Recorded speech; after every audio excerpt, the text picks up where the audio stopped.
Welcome to the podcast. We kick off the series talking to Ryan Howard, better known as R-Dog, one of the most stylish riders on a bike. As a sound designer, Ryan is one of my favorite athletes to work with, as he gets me plenty of sounds. He shreds berms at crazy speeds, forcing the tire to fold and create unique sounds. But he also clearly just loves to ride a bike, which always puts the whole crew in a good mood. I'm a lifestyle athlete, man. Joe, you hear that? Aloha, brother. Welcome to the Until Sunset podcast. I'm your host, Jonathan Osborne. Join us on location with the world's best riders and the Anthill Films crew to explore the moments we capture from sunrise to sunset. Oh, this is nice. Let me know when you're ready. Fun though, fast. Fast. Hey, R-Dog. Anytime! Hey, man, send it. That was awesome.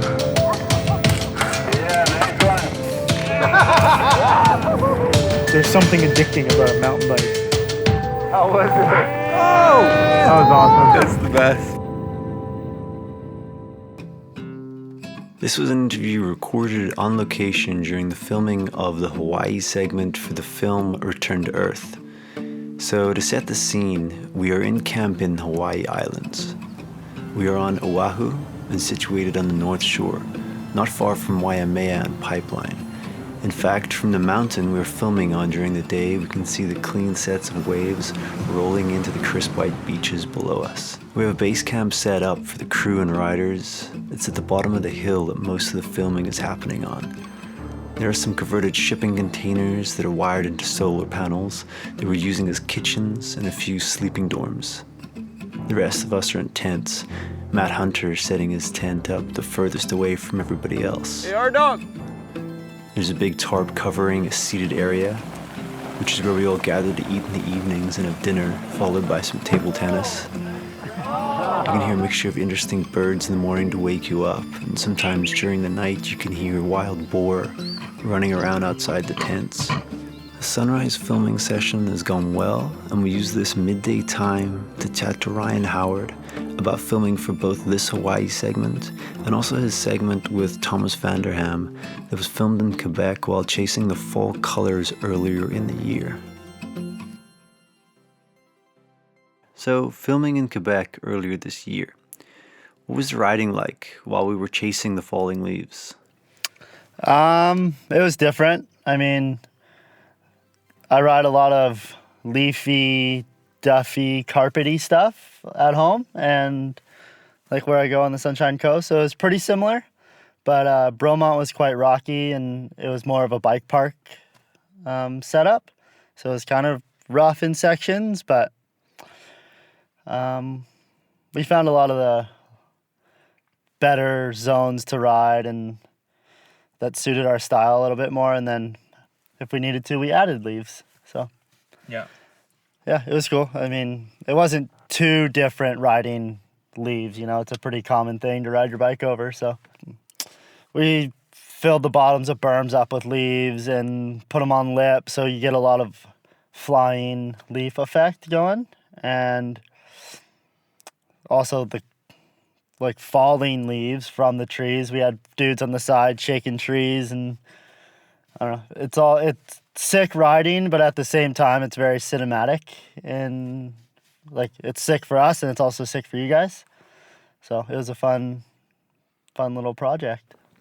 And have you ever experienced that before, like riding in that prime time of the fall colors? Like when we first started talking about the shoot, usually we have like a set date. And Darcy's like, man, I can't really give you a set date because it's all on the changing of the leaves. So it's like, keep this window open. And we kind of got the call the week ahead and booked flights and got everything going. And I've never been to the East Coast during the fall, and it was definitely an eye-opener how yellow and red and orange, and it was a pretty unique setup. And how was the timing for that, chasing those colors? Yeah, so we first started out in like Mont Tremblant, and that was more north. And the leaves started falling a lot faster and turning brown, so we moved south down to Quebec, Bromont area, And it was right back to where we started, where it was really bright and colorful. And then by the time we left that place, it was bare. Like, we were working our way down the mountain pretty much. The top of the mountain started to die a lot quicker, and we just milked the bottom sections. And yeah, I mean, I think we killed that. Like, the timing couldn't have been any better. How many years have you been riding now professionally? Professionally, I think I first signed with Trek, which was like my first big thing. This would be the 10th year. So 2009 was my first year on Trek, and I actually made it a job. So over those 10 years riding professionally, how's it changed for you? Have you started to appreciate it more, or how's that changed for you? Oh, I definitely. There's so much behind the scenes work that a lot of people don't know about. They just watch the movie and like, oh, that looked like a great time. But no, we're up super early in the morning and just trying to chase that good light. And you learn a lot. Like, I've learned a lot over the last 10 years, just filming with the Anthill guys and shooting photos and whatever. And it makes it all worth it in the end. You know, you put a lot of hard work in, and you get this end result of a movie segment, which is what I love. You know, I can go back in 10, 20 years and you have a little documentary of your riding career. Yeah. What's it like to have all these moments as your career has progressed captured on film, almost as a catalog for you? Yeah, it's super cool. It makes you want to go that extra mile, you know? Like, I'm not much of a contest guy, and I don't have the tricks to be in a contest, but I can hike a hill 100 times and get the exact shot we're looking for. And if I'm stoked on the riding and the filmers are stoked on their shot, then I think it's a win-win. And I think it's a pretty timeless thing, really. It's like you're not holding a medal, you have a full segment of riding that you can look back on, and you're traveling all around the world with your teammates, going to New Zealand and Spain, and we're in Hawaii. Like, you never think you'd get to go to Hawaii to ride your bike, you know, and we're camping, there's 20 of us and we're all having a great time, and it's work, but at the same time it's really, really fun. This is something that anybody who works or rides with Ryan will know. He's a work hard, play hard kind of guy. In between takes, while camera gear is setting up, he will continue to shred and have fun on his bike. The first time I worked with our dog in Not Too Bad, he already gave me some of my best sound recordings. Here he is riding a small pump track berm as fast as he could in Mijas in Malaga.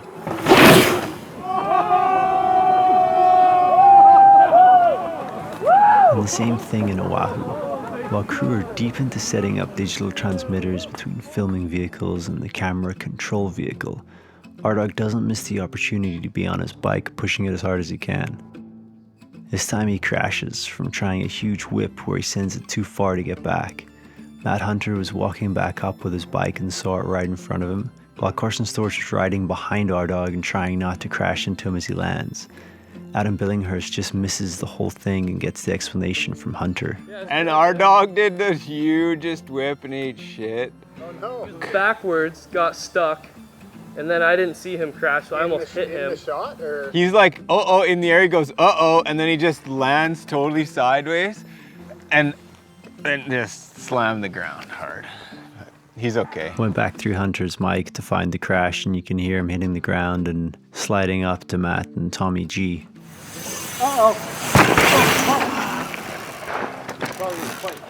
Ryan, are you okay? Yeah. How's that leg?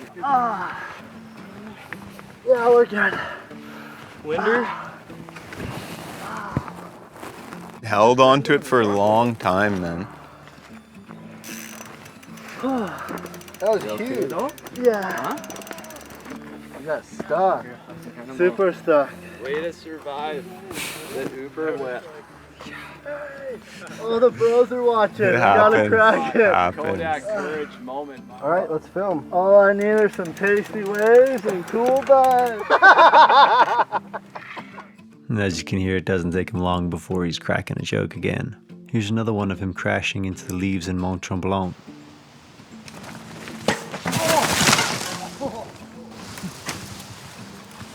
You all good? But then he does give me a lot more that sound like this.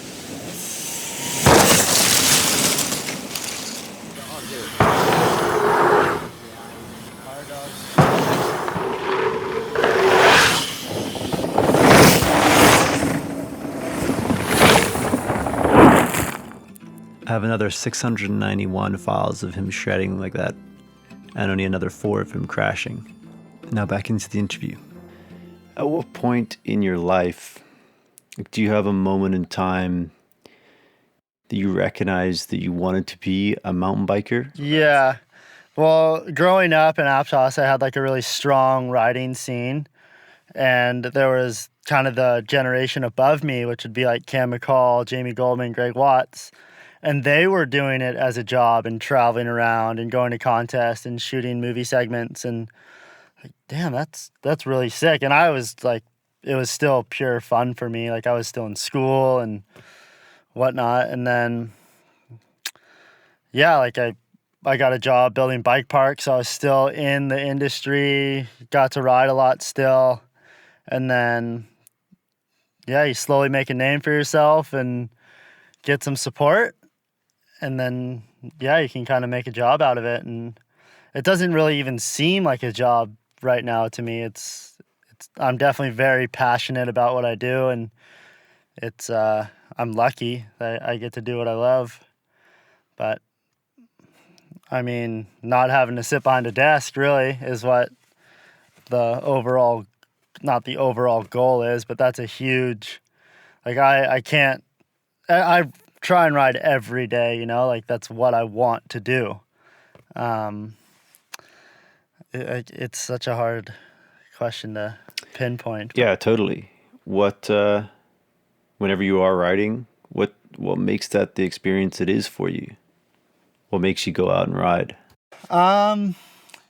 Just like being in the woods with your buddies, creating good trails or like good moments when you're riding. It's like that stuff's like it's timeless. You can't reenact those moments really.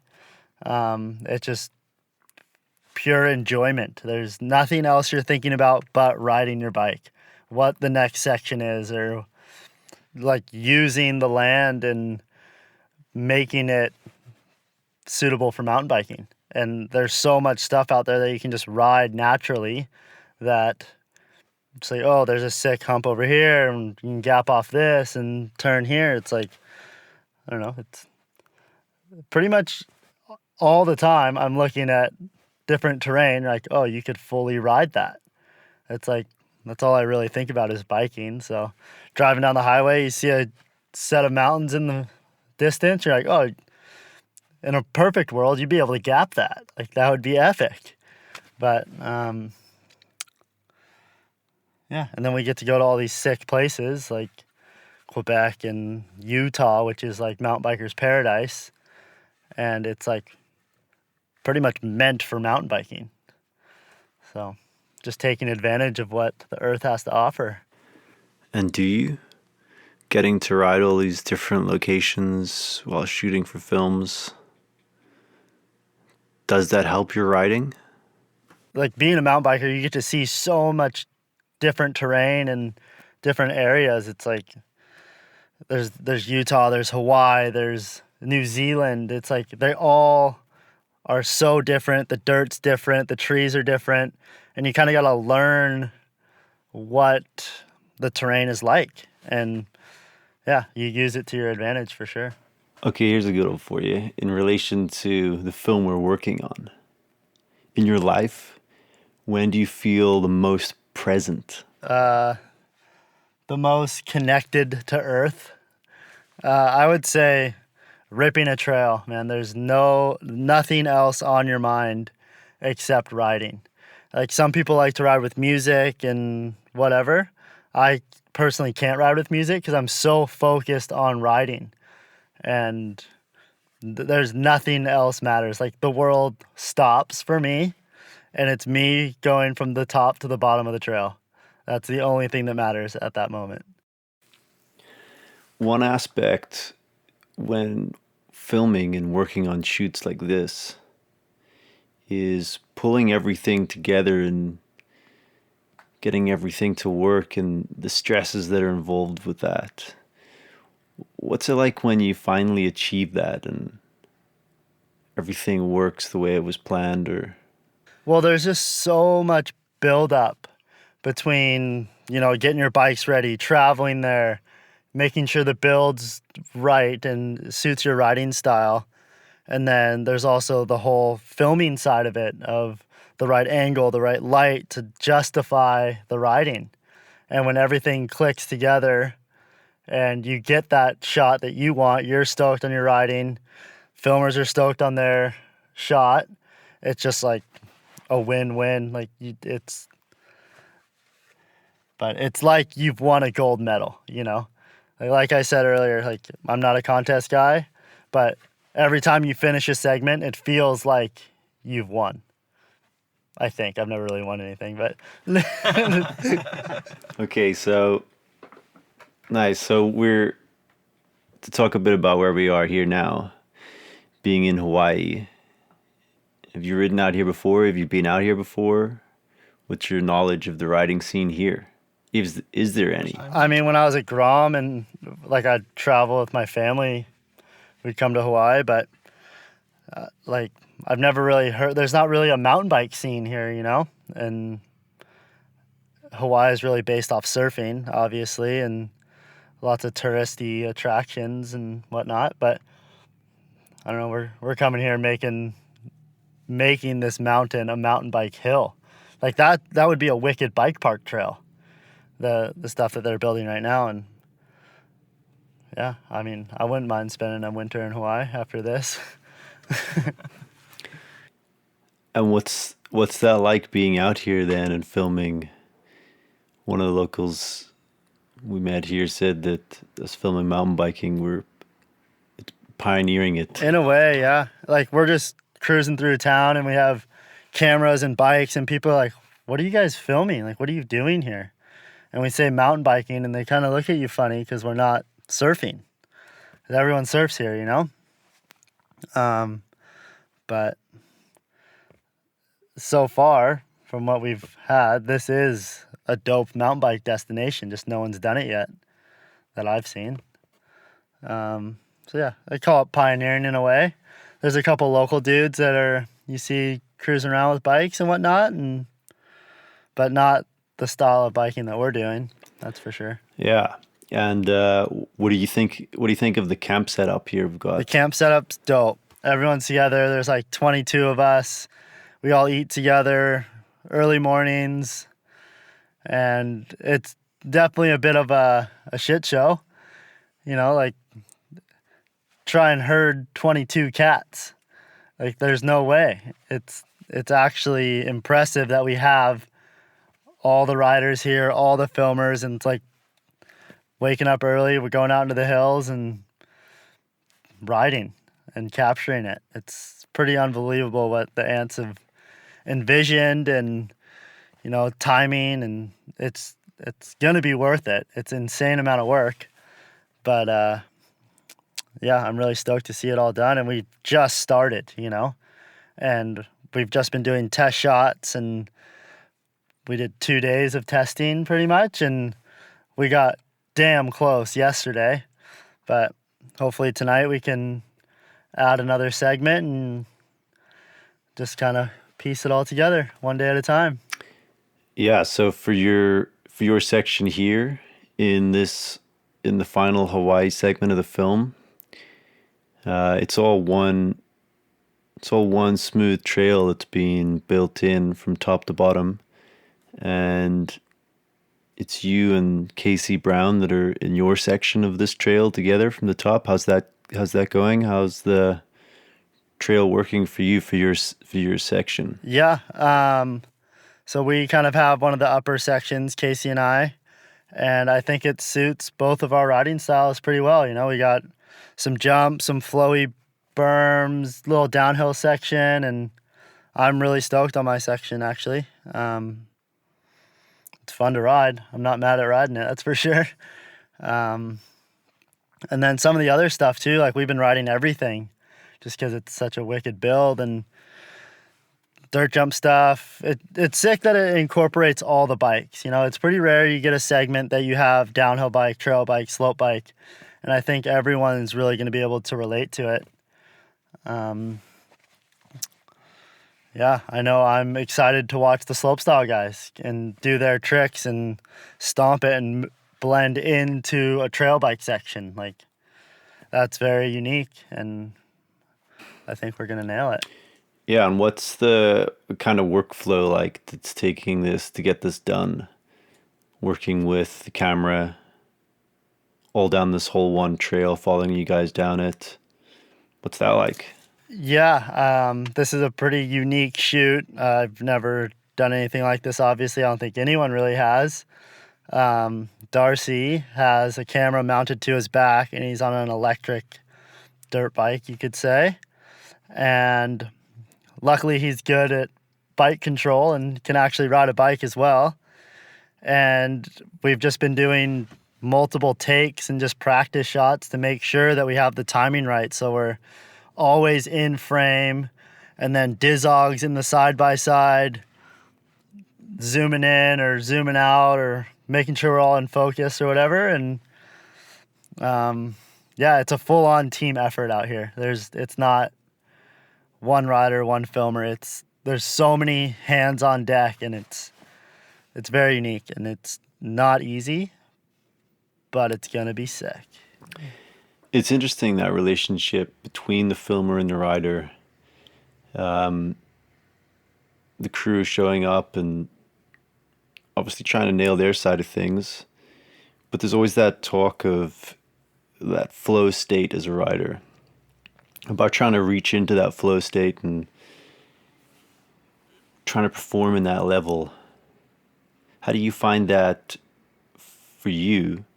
Like, how are you able to access that for whenever you're filming, just to like almost kind of turn it on like a switch? Yeah, I mean, been doing this for 10 years, you know, and it's always the first shot. You know, you don't really know what to expect. You're kind of just feeling everything out. And once you get that first shot in the bag, it's like, okay, I know what I need to do. I know what I want to do. And it's just everything, nothing else matters except getting this exact moment that I picture of me riding and how we want to capture it with the filming. I just try and ride my way. I'm not going to try and ride something different, like different terrain that doesn't suit my riding style necessarily. I know what I like to ride, and I know how I would like to ride it, and I just try and express it in my riding, and not to get too stressed out over it, because sometimes when you're stressed out and nervous and you do something that you're not expecting. So if you kind of just relax and think of all the consequences and know exactly what you want to do, I think it shows in your riding. And there's nights you go to sleep and you're like, okay, tomorrow morning at 6 a.m., I got to spin this massive jump. And you lose a little sleep, but just thinking about it and knowing what you need to do and envisioning it, it comes time and it just all clicks. And you can see that there's a few riders out there like yourself that just always seems to be having fun when they're riding. Do you think is that something you try to focus on, or is it a personality thing? Like, that's why we started. That's why we all ride bikes, is to have fun. And there's our moments where it needs to be serious. And yeah, like I'll be serious, but I'm going to have the most fun, because this mountain biking thing ain't going to last forever. And I want to look back on it and be like, man, I gave it 110%. I had fun. Met a lot of sick people, worked with a lot of sick people, and yeah. Yeah, so for this film, there's the kids segment that has been shot in Whistler. And you spend some of your summer in Whistler teaching some of these kids. What's that like? What's their What's it like to watch these young kids ripping in the park and riding Whistler? Yeah, I mean, I coach summer gravity camps when I'm up there, so I even see a lot of these kids even later down the road in Whistler, and it's just such a good riding scene there. And to be 10 years old, riding bike park, riding jumps that are double overhead, and seeing this little kid like crack some sick style, it's like, oh my God, like I wish I was 10 years old on that dope little bike, having access to this kind of stuff, because they get so good so quick. And I was lucky enough, I was in Whistler on closing weekend, and I got to watch him do a couple shots with little Jackson and Dane and whatnot, and they are absolutely throwing down. Like, for being that little and that young and throwing the bike around like that is so impressive. And like, I don't think I was in Whistler quite that soon. I think the first time I went was like 13. But you see videos of Whistler, and it is the mecca of bike park riding. And there's always pros there, racers, free riders. It's like you get to see so many different genres of riding just from Whistler. And man, those kids are stoked. They're very stoked. And I'm stoked to watch them and watch them grow up and like ride with them. You know, like you could fully ride with those kids at Whistler and they can fully hang. I could go behind them and still be clearing all the jumps, hitting my lines. It's like they're like an adult when they ride, even though they look like a child. And can you contrast how that's changed? What were you up to at that age whenever you were out riding your bike? Yeah, like I was just cruising around the neighborhood, you know, like popping off curbs and trying to do wheelies and stuff. But these kids are actually riding crabapple, like doing whips. And yeah, just like bikes these days, it's so easy to like have access to a good working bike, and you can actually progress your riding at this bike park. And you learn so much in so little time that it's like, it's almost unfair. Right, but you guys paved the way for all these kids getting to learn from the older guys. Right. And like I had that as well. Like I went to bike camp when I was a kid in Whistler, and I'm still friends with my coaches, and I don't know, it's like it's always turning over, you know, like guys are going out, groms are moving in, and it's just life. It's just how it all works. And you see these kids progress from teaching them early on in the park. Yeah, like the whole summer gravity camps thing, you know, like you teach kids the basics, really, you know, like how to clear this jump, how to hit a turn properly.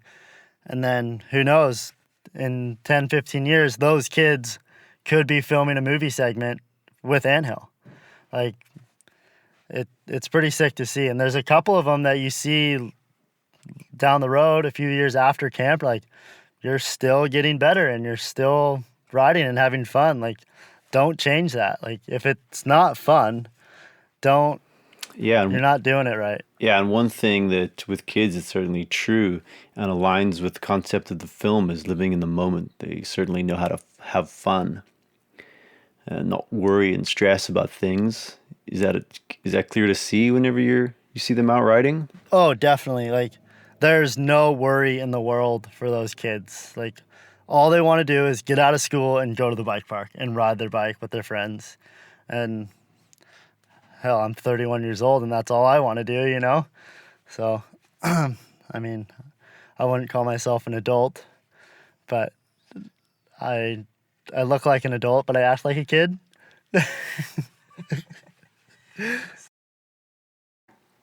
Before we wrap up, is there anything from your side you'd like to talk about during what we've experienced so far on filming this project? I could touch on Vanderham a bit, because I got to film a segment with him. Yeah, sure. And like that was one dude that I looked up to when I was a kid. Yeah. And he was he influenced style and looking good on a bike. And now I have the opportunity to film a full-on segment with this dude that I looked up to. And while we were filming, I'm still learning stuff from this guy. Just the way he rides and his bike setup and his line choice. It's like he's so good at what he does, and he was good when I was a kid, and he's just as good, if not obviously better. So that was a huge career goal for me, is to, not like I ever thought I'd film a section with Vanderham, but that's like a big check off the list for me. I'm really, really pumped I got to share that one. And then this one as well. Like, there's so many dudes that I look up to and like are on top of the sport, like Brandon, Emil. Like, it's just actually insane. And then I'm in the same segment as them. Like, it's just kind of mind blowing to me. I don't see myself as like I'm on top of the sport, but I get to share my riding style with them and kind of all collabs together in a way. Yeah, that's cool. It's definitely interesting to see. We all have, like, all the riders have so much respect for each other. There's not much headbutting going on. Everyone's like super pumped on each other, and they're not trying to one up each other necessarily, but we're all like feeding off each other, you know, like, oh, they nailed their section, I need to nail my section, or they're going to be pissed. Like, if I don't get my trick or the right line or whatever, it's going to affect people 2 segments down in a way. So yeah, like I said, it's all hands on deck here. Oh yeah, actually, tell us about your bike you're riding here. My Hawaiian bike. Yeah. I don't know, party shirts, Hawaiian t-shirts are really in, have been pretty in for the last year. And so I was like, Trek spoils us with bike designs. It's like, I want a Hawaiian t-shirt bike. And this was before I knew anything about this film, this project specifically. And yeah, I got it in August during Crankworks. Still didn't know about this. And when we were filming in Quebec, there was talk of Hawaii. And I was like, what? We're going to go to Hawaii and shoot a segment? Like, that sounds epic. And obviously, I brought my downhill bike, painted like a Hawaiian t-shirt to Hawaii, and I get to ride it. So it's awesome. Cool. Well, thanks for stopping in. Time to head out of the truck and back into the sun and get some more shots. Easy. Nice work. Easy. Oh my God. I got a waterfall coming out of my gooch, dude. Thanks for joining and listening in. That was taken from an interview with Ryan Howard on location of the shooting for the final segment in Hawaii of the film Return to Earth. I'm Jonathan Osborne from Anthill Films. The interview and questions were also carried out by Matthew Butterworth. We have more interviews that were recorded with the athletes from the film, so if you're interested, we'll be putting those up soon. Thanks, bye.